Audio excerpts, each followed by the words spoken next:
Hello, I'm Doug and this is the Taste and Sensibility channel. And today we're at episode number 2 of Stinky Cheeses. And that is a technical term for a very bad smelling cheese, which may be of greater or lesser intensity, but the aroma is just bad. And fortunately, it's much stronger than the flavor of the cheese. So if you can get past the aroma or be in the same room with it, then you might enjoy eating it. So Liz Thorpe, in her wonderful book, The Book of Cheese, calls this the Tallegio Gateway. And I had Tallegio in episode 1, and there's the little representative back here that Mom was hiding. But in her Tallegio Gateway, that is in the middle of the book here, she says this is her favorite style of cheese, and points out quite a few examples of it. But here we have kind of a scale of intensity of the flavor. And we've had Tallegio, and now we're moving today to Quadrello di Bufala, which is a step up in intensity of the flavors. And then soon we'll be going to brick cheese and Aroma. And I've already bought a Pross and Limburger, which are way over on the stinkiest of cheeses scale. And if I find Grayson, I'll buy it, but I'm not going to look very hard. So if you like the reviews that we've been doing here on cheese or popcorn or anything else, please give this video a thumbs up. Leave comments and questions down below. Share it with friends. Subscribe to the channel and click on that bell to get notified when new videos come out, which are usually on Mondays. So we are moving to a buffalo milk cheese from Italy called Quattro. Now the maker is called Quattro Portoni, famous cheesemaker, and the cheese is called Quadrello di Bufala. And I have pre-cut the plastic here so I can get into it faster. And I bought this at Whole Foods, and it was on the order of $30 a pound, and I got less than a third of a pound. So I knew it was going to be stinky and I wouldn't be putting it on burgers or things. So here it is. It's a nice looking rind, very rindish, mostly browns and tans, and some yellow up here. So I don't know if that's a dye for marking, printing something, or if it's just some mold that grows. So let's see how this aroma is. Ooh.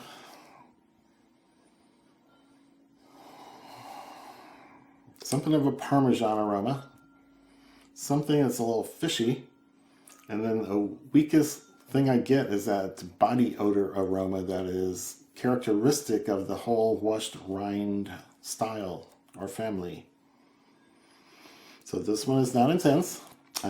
But the buffalo milk has a lot more fat in it than cow milk, so that's where I'm expecting the big difference to be, is in the mouthfeel, and the texture, and the fattiness perception. So this is a very complex aroma that's hard to pull out things. Certainly don't get dairy notes.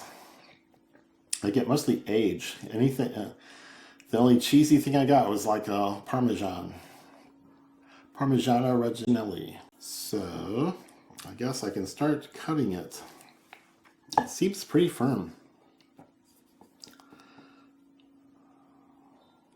So I'll just take a few pieces off. This is a very good size and shape for crackers and pairings. So I'll just do a bunch. And this is at room temperature. It does not have much of a chill on it at all. And it's a nice pale yellow color. And I'll just go ahead and make all these half the size that they are now. There. I shouldn't have to cut any more or spread anymore. So I'm going to start out with a multi-grain cracker. Well, let me just do it plain first. Let's just do the buffalo milk cheese with washed rind.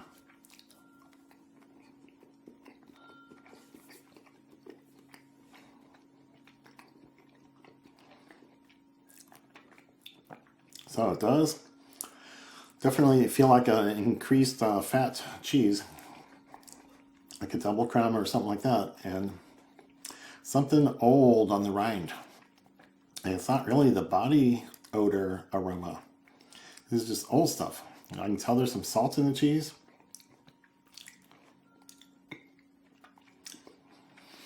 And it has some age to it, even if it's young. Because the rind has been growing that bacterium for at least a few weeks. I'm sure it takes a few weeks to get over here from Italy. So, complicated palette there. Complicated flavors. Mixture of different flavors that you can identify some of. So yes, I get some of the rind flavor that is giving the impression of old and age, and something's been exposed to the elements. And then there's almost dairy notes poking out. Something's very fatty, creamy, but it's not quite the flavors of cow milk or sweetness from cow milk or butter, but definitely a dairy fattiness to it. I'm going to put some on a little wheat cracker or a whole grain cracker.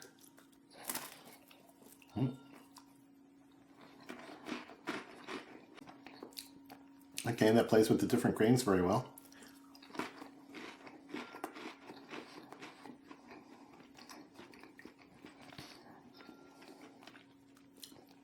So it's a good cheese that doesn't taste like it belongs in this group.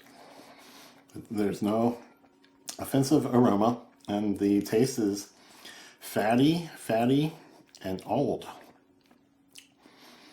The Parmesan notes I got on the smell, I'm not really picking up on the palate in the cheese itself.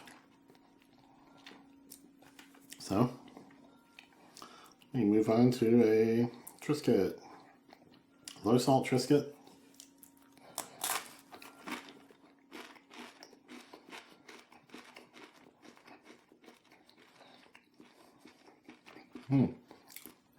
And I just bit off the rind end of this cheese, and something's a little sharper. So with more of the rind end and less of the cheese center, there were some sharper, more pungent flavors and aromas there. So this cheese has a nice cross section where you can tell the rind influence was traveling into the center. So these are some stronger, more pungent flavors along in here. And I'm liking all of it. So I like that cheese a lot. And I think let's do an off flatbread.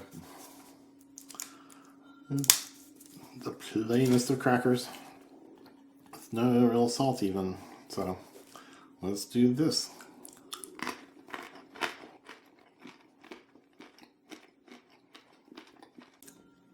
Oh yeah, again, the rind end of the cheese had much more flavor and stronger, more pungent flavors.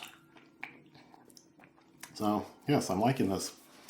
Everything about this cheese is real interesting and flavorful, and not too flavorful. You know what I mean. I'm going to cut a couple more pieces to get ready for pairings.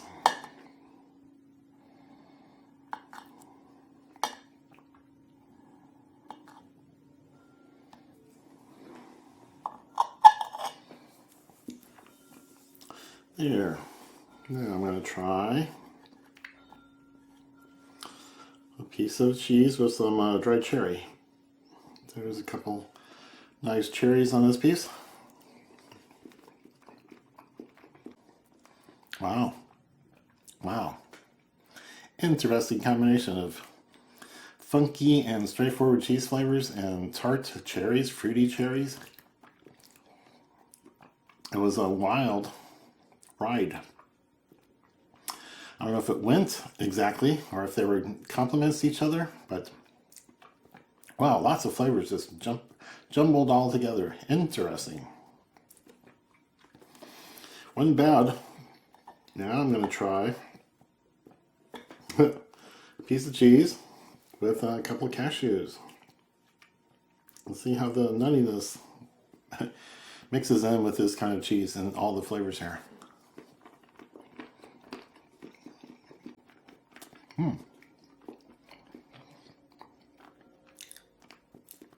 Yes, very interesting combination. A lot of funkiness is mixing from the cheese is mixing in with the sweetness and nuttiness of the cashews, and it has an interesting effect. It goes really well together, and sort of accentuates different things in the cheese side that I could taste more fully and appreciate more. Wow. Okay. I'm going to try to get a nice juicy piece of kiwi. Fresh kiwi. Just cut a few minutes ago. And some of the Quadrello di Bufala. Quadrello di Bufala.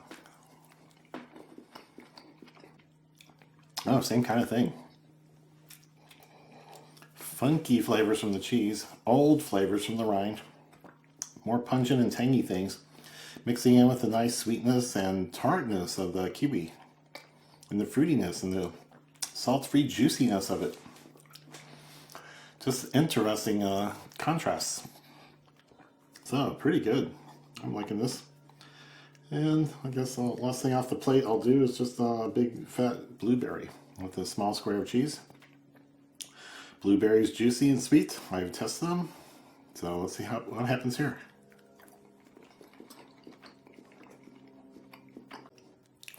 Wow. All different perspective on things. Each fruit, whether it's dried or fresh, really accentuates something different about the cheese. And they're all odd flavors. It's creamy but old, or very interesting cheese to pair with things. It just ends up all over the place. So while I still have some pieces here, I'm going to try this white Bourdeaux 2021 vintage of a white wine that is 70% Semillon and 30% Sauvignon Blanc. What I got from the Wine Folly Club, and it was really good. And not the usual white blend that I taste having Semillon and Sauvignon Blanc. Very intense, fruity, limey notes on the nose here.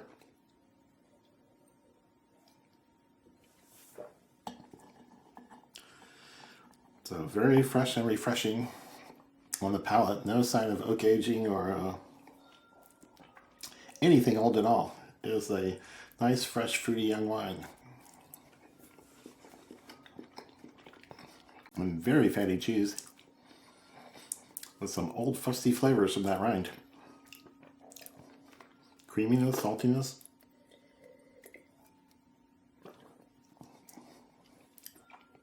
Oh, yeah, so interesting. High contrast between the fresh fruitiness and the intense aromas of the wine and the non-aroma aspects of cheese. The flavors are all over the place. Fatty mouthfeel, hints of dairy notes, and old rind stuff that has 3 or 4 different flavors that are hard to identify. This wine is a pretty good pairing with this cheese. Hey, get apart there. Go again.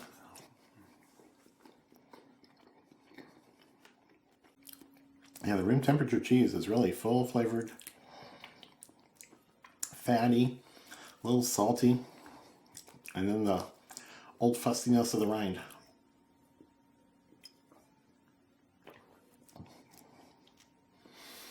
And quite a contrast to the wine. It goes. They're both about the same in body, maybe. And a pretty good matchup for all the flavors and aromas going on there. So I've really enjoyed this. Very interesting cheese. I'm going to save this for another day. And I enjoyed it a couple more times. So again, please remember to like, share, comment, leave questions, subscribe to the channel, and click on the bell to get notified. And we are going to go marching along this Stinky scale. So I did not get a lot of aroma here. No aroma on my fingers really. So this didn't work out in a Stinky washed-rind way. But the next few will, I'm quite sure. So come back for the next one. And cheers.